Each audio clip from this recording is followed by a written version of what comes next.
Well, that's not exactly magical. Welcome to WatchMojo UK, and today we'll be counting down our picks for the top 10 times JK Rowling pissed off the fans. Before we begin, we publish new content every day, so be sure to subscribe to our channel and ring the bell to get notified about our latest videos. For this list, we'll be looking at the instances where this famous author upset the legions of followers she has amassed over the years. Number 10. Wizard Poop. Since the final Harry Potter book was released, JK Rowling has continued to provide fans with tidbits of information about the magical world she has created. Some of the facts have been interesting, while others have been baffling. I must be out of my mind. On her website Pottermore, she revealed that Hogwarts didn't initially have bathrooms because wizards would just relieve themselves wherever they stood and then use magic to clean themselves up. I think I'm gonna be sick. Me too. The image of the noble Hogwarts founders peeing and pooping their pants is one that we just simply did not need. Oh, Harry, if you die down there, you're welcome to share my toilet.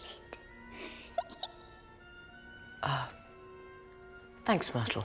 Number 9. Pen name. In 2013, a mysterious novel was released called The Cuckoo's Calling, written by an author named Robert Galbraith. Shortly after publication, however, it was revealed that Rowling was actually behind the book and had written it under a pen name. Sales on Amazon are reported to have risen by a staggering 500,000%. The reason? It turns out that Robert Galbraith is actually JK Rowling. Fans later thought the choice of pseudonym was curious, however, considering the fact that Robert Galbraith Heath was actually an infamous real-life 20th century psychiatrist known for pioneering gay conversion therapy.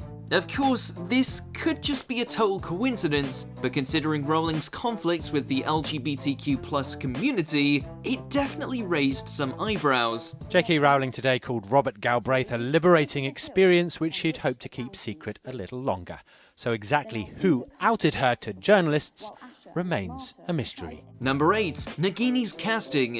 When the trailer dropped for Fantastic Beasts: Crimes of Grindelwald, many fans were excited, but others got caught up on one particular detail revealed in the short clips. Nagini, Voldemort's pet snake, was being portrayed in human form by South Korean actress Claudia Kim. Rowling has been criticised for a lack of diversity in her novels, more on that later, so the fact that a woman of colour was cast in this subservient role of a slave-like character didn't go over well with critics.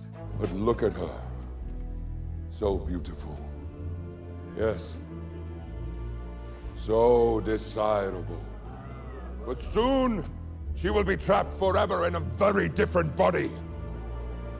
She attempted to defend the decision, citing Indonesian mythology being the inspiration for the character, which only drew more criticism because of misplaced appropriation, and not actually casting an Indonesian actor. Number 7. Questionable representation. While some have certainly praised Rowling for including racial diversity in her Harry Potter books, more recently, others have claimed that simply having characters of colour is not enough. The character of Cho Chang has been deemed especially problematic, beginning with her stereotypical name. Some have also claimed that the portrayal of the Gringotts goblins draws parallels to the racist depictions of Jews made by the Nazis during the World War II period. Hagrid, what exactly are these things? They're goblins, Harry. Clever as they come, goblins, but not the most friendly of beasts. Rowling has even been accused of cultural appropriation for her attempt to talk about the Native American origins of North American magic. She wrote, unlike their Muggle no-mag counterparts, people in the magical world always knew about other continents and communities. On the American continent, magical persons were often praised as healers and hunters, but sometimes feared in case they were possessed by malevolent spirits. Number 6. That letter. In July 2020, Harper's Magazine published a letter online titled A Letter on Justice and Open Debate, which addressed questions of free speech in modern discourse. The signatories talk about the loss of support, popularity, or even employment that can result from expressing opinions perceived as racist, sexist, or transphobic. but many who read it felt it was actually more of a specific attempt to address cancel culture. The letter was signed by a large number of prominent artists and thinkers, from Salman Rushdie to Noam Chomsky to Margaret Atwood to, of course, JK Rowling. Several people who signed have been attacked for comments that have caused offence. That includes Harry Potter author JK Rowling, who was fiercely criticised this month for comments about transgender people. The letter was criticised as an attempt by prominent figures to throw their power around and claim the right to be above rebuke. Some of the signatories have since renounced the message, but Rowling has stood behind her position. As you say, Alex, I got a feeling it's a story we're going to be returning to quite often. Number 5. Harry Potter and the Cursed Child. When it was announced that a stage play based on the Wizarding World was being produced, and JK Rowling herself was actually behind it, fans of the franchise were thrilled. Ticket sales were through the roof, anticipation built for months. But when the script was actually published in book form in 2016, and large numbers of fans gained access to the story, reviews were decidedly mixed. Many fans compared the text to a work of fanfiction, while others went as far as to say they wouldn't consider it to be canon, despite the fact that it was actually written from a story partially conceived by Rowling. Number 4. Hermiones Race.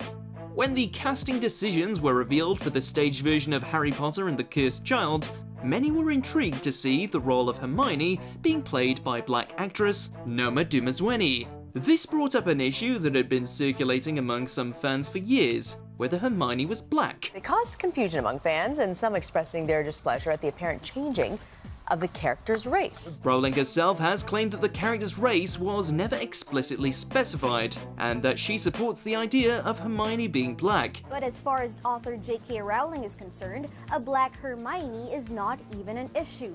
Rowling points out the books describe Hermione as having brown eyes, frizzy hair, and very clever, but did not say the color of her skin. Many accused her of using this opportunity to retroactively add representation to the story she created, while others were pleased that the concept of a dark-skinned Hermione could become somewhat canon. And just spontaneously just burst into tears. It was such an emotional moment for me, I can't tell you. However, fans were quick to point out Rowling's lie by highlighting an extract from the book saying Hermione's white face was sticking out from behind the tree.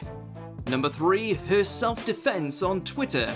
The cause that JK Rowling has taken up in earnest in 2020 is a commentary on the transgender community, which we'll dive into soon, but one particular tweet on the subject got her in hot water in July. She said, quote, "I've ignored fake tweets attributed to me and RT'd widely. I've ignored porn tweeted at children on a thread about their art," unquote. But went on to say that she could not ignore the criticism of her comments on hormone therapy drugs given to transgender teens. There's a lot to unpack here, but the fact that she jumps in to defend her views on that subject, but supposedly ignores the porn targeted at children, is puzzling to many. Number 2. Dumbledores Sexuality. It was foolish of you to come here tonight, Tom. The orders are on their way. Shortly after the final Harry Potter book was released, JK Rowling began giving fans more details about the world she had created that hadn't made it into the books. One piece of information was a major bombshell. Albus Dumbledore, Hogwarts headmaster, was gay. In 2007, she confessed in a Q&A session with Harry Potter fans that he was gay, and Dumbledore's love for Grindelwald became his, quote, great tragedy. This announcement caused outrage from pretty much the entire spectrum of fandom. While some were displeased about Dumbledore's sexuality, others were upset that she had opted to make this claim, but did not explicitly include it in her novels. Considering the focus on Dumbledore's relationship with Grindelwald in the final book, there was plenty of room for her to write it in clearly. Their relationship was incredibly intense, it was passionate, and it was a love relationship. Number 1. Those remarks. JK Rowling has a very controversial history in terms of her relationship with the transgender community. previously making comments that many interpreted as transphobic. But in 2020, she became even more open about her views, causing many in the fandom, including some of the biggest Harry Potter fan sites, to distance themselves from her. I'm sure there used to be a word for those people. Someone help me out. Wumbin? Wimpund? Wumud? She wrote. After it all came to a head, Rowling penned a blog post that was deemed by many to be an anti-trans manifesto, attempting to defend the stance she had taken in regards to the LGBTQ+ community. She's now written an essay on her blog addressing the accusations and saying her opinions stem from her own experience with domestic violence. That's why she's been pushed to advocate for women's rights, she says. While Rowling has asserted that she is not transphobic, that assertion is not accepted by many. The hatred and the pile-on was quick and fierce. People denouncing her books, abusing her. This is how this stuff goes online, as you know.